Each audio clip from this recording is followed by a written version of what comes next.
Meanwhile, Israel is caught in the midst of the Russia-Ukraine tensions, with officials concerned, worried about the imposition of US sanctions against Russia. That's because Israel believes that any sanctions against Russia could harm Tel Aviv's security interests. According to Israeli news reports, Israel's close ties with the US could jeopardize its coordination with Moscow and its operations in Syria.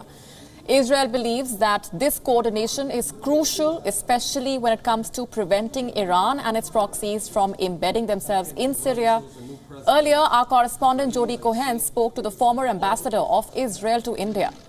Mark Sofar says that Israel is caught in the midst of the conflict. While it is a part of the West ideology and approach, it also has vital national interests in Russia and Ukraine.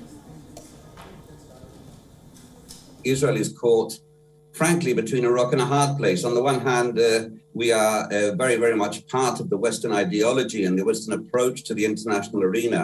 But on the other hand, we have extremely important, vital national interests, both with Ukraine, but also, not less importantly, perhaps to a large extent, with Russia, which is an enormous player in the Middle East. So we have adopted, and we will continue to adopt, as much as is possible, a middle path here. We're not a player in the Ukraine-Russia dispute by any means, but we have a lot to lose. You know, there's a well-known saying, when two elephants fight, the grass always suffers. And here we are clearly the grass. We're going to be collateral damage here if conflict breaks out. For its part, Israel does not share any borders with either Russia or Ukraine, but it is still caught in a bind. On one hand, Washington is the Jewish state's most important ally. Meanwhile, it needs Russia to counter crucial threats in Syria.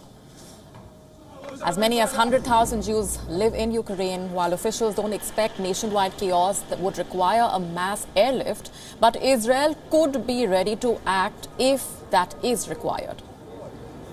Our correspondent Jodie Cohen visited the Victory Monument in Netanya. It is a memorial that marks the Red Army's victory over Nazi Germany in World War II. It was erected by a decision of the government of Israel with the consent of the Russian government.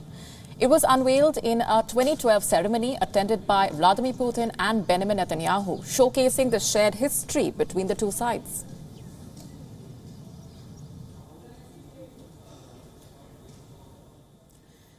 For more on this, take a look at this report from Netanya sent by our correspondent.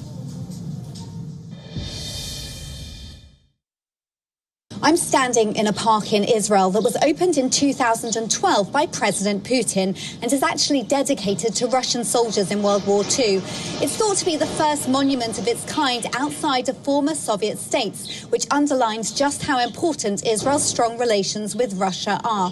Right now, that's because Russia controls Syrian airspace, and Israel needs to cooperate with Russia to defend itself against Iranian forces and proxies just over its border with Syria. So on the one hand, Israel needs Russia to defend itself against what it sees as an existential threat. On the other hand, Israel's closest ally is the US, who will likely want it to support US-led sanctions. This puts Israel in a difficult position diplomatically, and Foreign Minister Lapid has suggested that Israel will wait and see when it comes to sanctions. This is Jodie Cohen for WION World as One. WION now available in your country. Download the app now. Get all the news on the move.